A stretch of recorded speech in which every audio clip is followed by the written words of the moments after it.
Time with Tony. We've had a few week gap here in what was happening here. So, Tony, catch us up to date. You did a little vacationing. I didn't see you for a while. And you didn't write, you didn't call. No, you actually did call. I actually did. Yes. That's one thing we do text a lot. Uh-huh. But no, let's talk about some good stuff. Okay. I always like to talk about the good things. Right. And, like you said, we've been off for a couple of weeks for a lot of different reasons, vacations and things like that. So, talked about going on vacation on a previous video, but we went. And it was fantastic. And I'll be upfront, and I think I was upfront before when I said it was going to be bittersweet because, again, I'm realistic. I'm looking to be healed. I'm looking for God to touch me, and I am, and I'll never give up that hope. But realistically, this would probably be the last time going to this beach, and to explain how important that is to me, is we've gone to the same beach for 32 years. Not the same house, but the same beach. So it's like home. So going there is very comfortable. We know where to get the fresh vegetables. We know where to get the fresh fish. We know everything, and we know where to get my yearly root beer float, which I had, which was amazing. I don't do that too often, but the creamery in Calabash has the best root beer floats ever. So, this meant a lot to me, this vacation. And everybody was there. The babies were there, and the kids were all there, and it was fantastic. Cried twice. Cried on, I think, Monday. Because it was, we're just trying to get everything together, and it was almost like a happy cry. And it was almost like, geez, I want this to be perfect. Nothing's ever perfect, but but I want it to be perfect, and I don't know how to say it any other way, but I just want this to be perfect. And to me, you always have little stuff going on, but nothing crazy. So to me, it was perfect. And the second time was the last night. We have a pier that went from our house to the water. And, we were sitting there, with the sun going down, and beautiful, really beautiful. And, it sort of touched a chord, but I was very proud of myself because I didn't get real emotional. And, we did everything. I did everything. I helped cook. The kids, Alex and Liz and Fino and Lukey and Lynn and Amanda, they really, stepped up to what I used to do. The only thing is they don't clean like I do. I told Amanda's Luke's girlfriend. Okay. This was her first trip with us. And I said, Amanda, let me just tell you right now, if I was well, this place wouldn't look like this. Because they don't care. They're on vacation. On vacation. Gina and I would every night go and clean everything up, make sure there are no dishes in the sink, make sure all the towels are folded or put on. They didn't care, and quite honestly, I didn't care either. And so that was good. But starting out, the vacation was, I always drove, and we always felt that was really part of the vacation. The neatest thing was that we took the baby on the plane because we flew. Yeah. We always drove. We would stop. Okay. I always felt the beginning of the vacation was the drive. Yeah. Okay. And I remember, it's funny, that we had a TV, like a square TV, like this big, with a videotape in it. And we bungee corded it in the middle of the van. I've done that. And plugged it into the thing. You just think of for that. Your kids. Yeah. You just think of how crazy that was compared to what's now. But it was really fun. Everybody loved her on the plane. She was the belle of the ball, and that was fun to have her on the plane with us. And you know, we got there, and usually you can't get in till 4. They text me we could get in at noon. So we go to the house and we just start the vacation. And, the second day or third day, I rented a boat for 4 hours, 2 hours, and 2 hours, and we went fishing. And it was like you put the rod in and pull it back out. I mean, we were, catching 3 fish on one wow. thing. I mean, it was pretty funny. This guy was hilarious. He took us out. So we went fishing.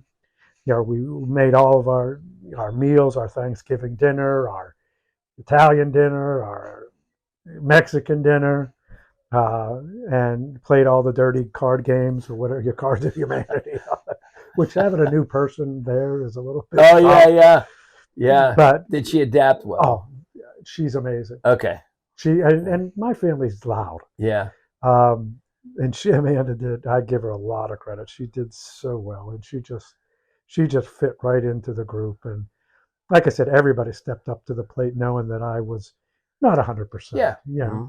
And then we play a game, right, left, center. Have you ever done that? No, I've heard with of the it, dollar bills. Yeah, I've Oh never. my God. We get into fights. It was hilarious because it's just a good game, a lot of fun. We play those card games and like trivia games, all that stuff. So we did. We had a ball. So Wednesday night, the hurricane came. So Wednesday was raining all day. So we're watching TV. We're waiting for the lights to go out. We have flashlights, candles, all that. And so we're there playing center, left, right. And they're on TV saying, if you're in Sunset Beach or Calabash, you need to get to your safe place. And Gina says, they want us to get to our safe place. We just kept on playing. Oh my God. Because the whole house is all glass on the one side to Jesus. the water. Okay. But there is a place like where the laundry room was totally encased. So you could. Okay. You could. That was our safe place. Yeah. Okay.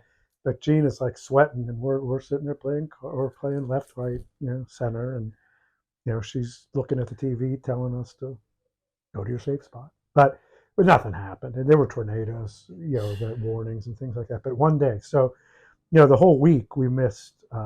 We just missed one day, and that was Wednesday, and that's fine.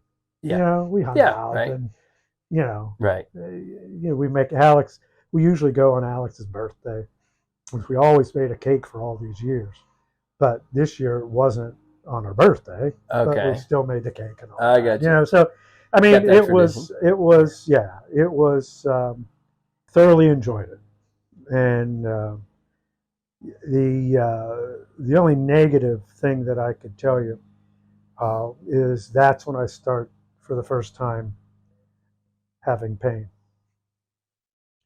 Through this whole thing, I've never had pain before, ever. I've been, like I said, I'm blessed. I mean, not blessed that I'm in this situation. I don't want to, I'm not saying that.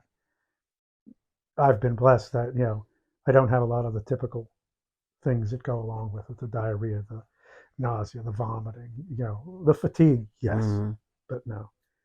So let me explain now a little bit about some of the, let me say another thing positive too. We've been out on the boat, we've been riding our bikes, so things are okay. Yeah. Things were going good. But then, we got a little bit of bad news, which explains the pain. So previously I was on one protocol of chemo, and that went about, I guess, 6 months or so. And then it started not to work. And as we said, it went from 232 to 2000, and then it went to up to 10,000. And just to put it in perspective, I started in January at 50,000, went down to 232. So now I'm in that middle ground again. PET scan showed that, the liver tumor is increasing. Pancreas is basically, sitting still. So the chemo stopped working, and we started another one, which really was a tough one. And I had to take I have a port. All my medicine goes through a port. They had to hook up a pump for 2 days, and I took a pump home. Hmm. So I did 6 hours of chemo there. Then they hook you up to a pump, and it's 2 days. So you get knocked out. Yeah, right. But again, just tired. Right. So thank God. So then I went on that for the few weeks, and it just keeps going up, and it's continuing to go up right now. So what we did was we're looking for a clinical trial. And don't kid yourself, a clinical trial is investigational. Yeah. It's, like I always say, throw it up against the wall and see if something sticks. Yep. That's exactly your quote from one of the previous videos. Yeah. Yeah. So it was really odd to go there because he says you got 2 tracks. Either you live your life or you try a clinical trial. And I'm not ready. Mm-hmm. I'm not ready to just live my life, but I'm not ready not to stop. Right. Mm-hmm. And so right before vacation, we went to meet with them, and they went over everything, and they said we should have a clinical trial by the time you get back from vacation. So unfortunately, they had nothing at that point. And we're learning a lot about this because I thought it's a clinical trial. You sign up, you get on the list, you take it. It's not that simple. There's phase 1, there's phase 2, there's a clinical trial where they'll admit so many people, administer it, make sure they don't die, basically. Okay. And then admit the next block. I see. And then see how they do. And so it's not as simple as getting on a list in your next stop. Yeah. There's a lot of different factors that we didn't know. So the problem is, and how I felt, is for the last, because I went on vacation the end of August, and the medication stopped working at the end of August, and here we're coming into September. I just felt like I was rotting. Yeah. I don't know how else to put it. Yeah. I would be. Yeah, I can't imagine I wouldn't be the same. I just was saying, I can't just sit here and do nothing. Right. You got to do something for me, So, back and forth. And, where we're at now, to catch up to right now, is that we went back on the original chemo that really did a great job, hoping, because I think way back when I told you this is a very smart cancer, mm-hmm. and it mutates and it finds a way to get around it. We're hoping, in a way, this tricks it again. Yeah. That we went through this other second round, and that was in there, and now this one, and we're hoping that we'll get a response from that. So we're at a point right now where I'm on this chemo. We're going to see what happens in a couple weeks, and then still try to find a trial. And we're looking at other places too, but again, it's not as simple as let's go to New York to Sloan Kettering, let's go to Mayo Clinic, let's go to Cleveland Clinic. There is a bunch of testing. Your trial could take 3 days a week. You have to be there 3 days a week. So we're going to try, but you got to do stuff within reason. Right. I don't know how else to put that. Because you're still working. Oh, I'm still working. Yeah.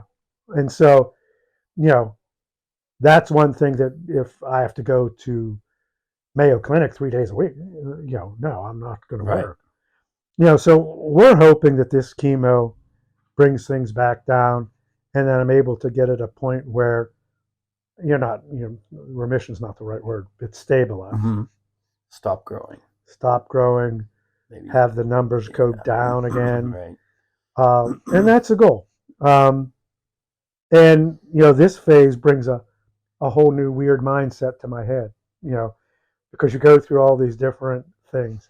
Yeah. And this time, remember before I told you I was crying about I don't want to be in a hospital bed, and you get these things that stick to you. So now my thing was, how am I going to die? Mm. Am I going to die peacefully? Am I going to have a vessel eaten away by the cancer? You start thinking about so many different things. And again, you being a clinical I've seen it person, yeah. One of my first ambulance calls with Robinson EMS, I won't go into detail, I'll tell you after. Yeah. Was something that came to my mind immediately. Yeah. Immediately. So between the ambulance and nursing and oncology, my wife being an oncology nurse, I know too much. Yeah. And it's good in a way because we advocate for me. My wife is unbelievable. She don't take anything from anybody. And you better answer her question because she will not back down. She will not back down.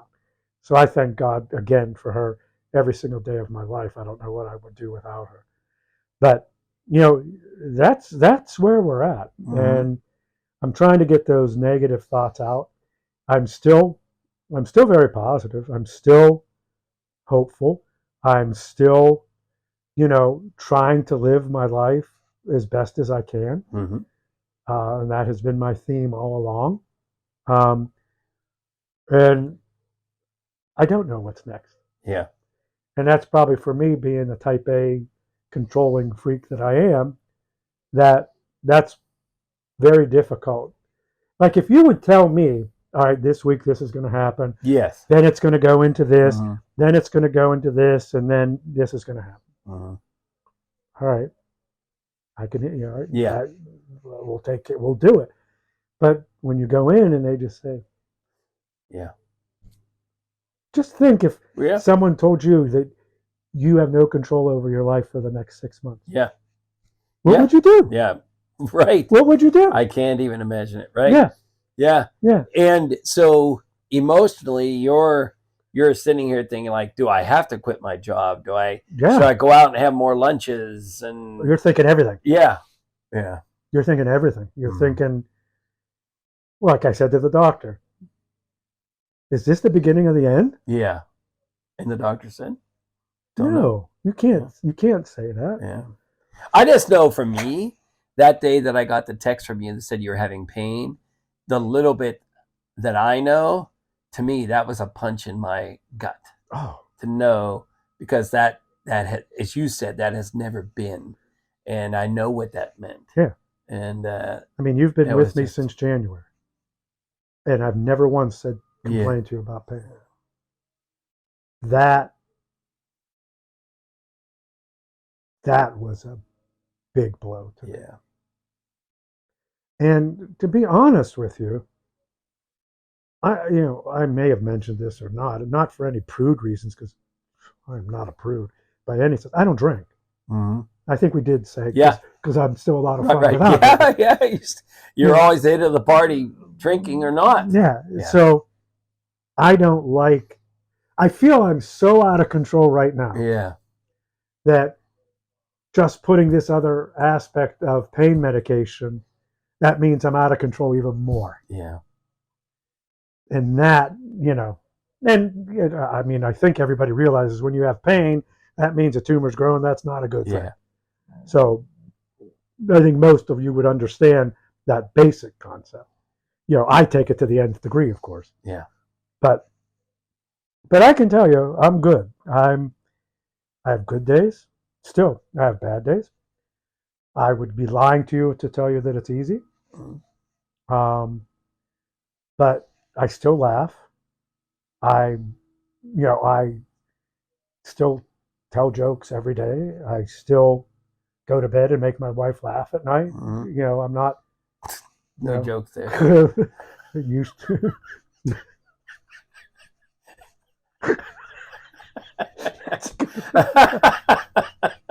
Used to be a lot bigger before chemo. Chemo sort of shrunk it. No, I'm just kidding.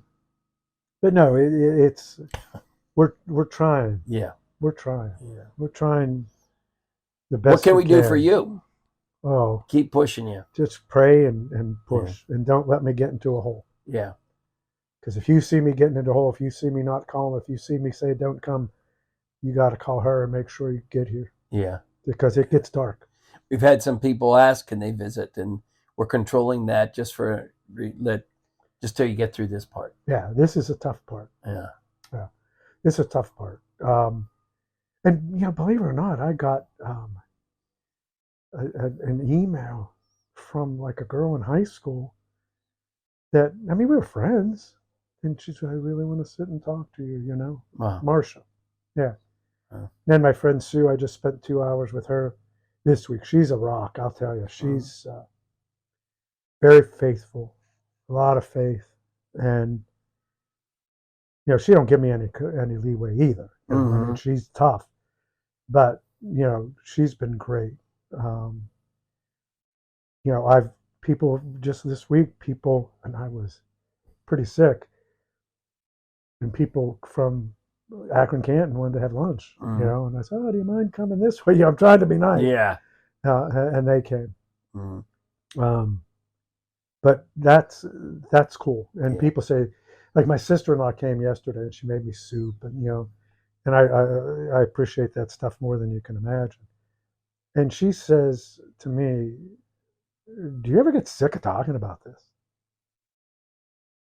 And I said, "No, as long as it can help me or help someone else, I'm okay." Yeah. People want to know. People almost have a need to know how to go through some of this stuff. So no, I don't have a problem. I don't have a problem with that at all. Yeah. None.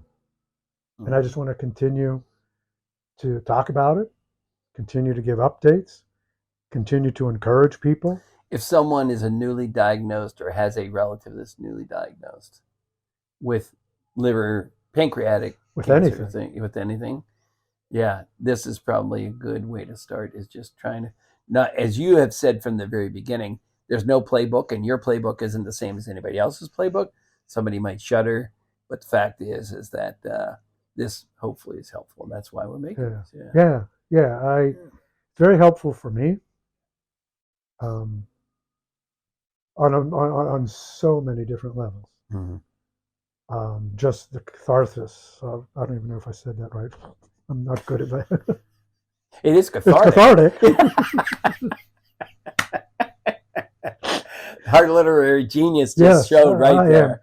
Yeah, it's like my mother. They make fun of me because I can't say Chipotle and all that stuff. They always call me Barb because my mother mispronounced everything.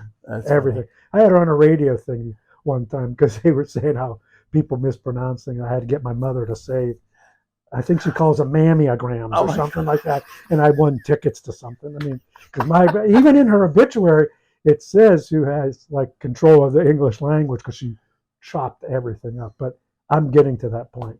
And we will just maybe end by saying someday we'll have you define Cleotis. Oh, Cleotis and the little man on the boat.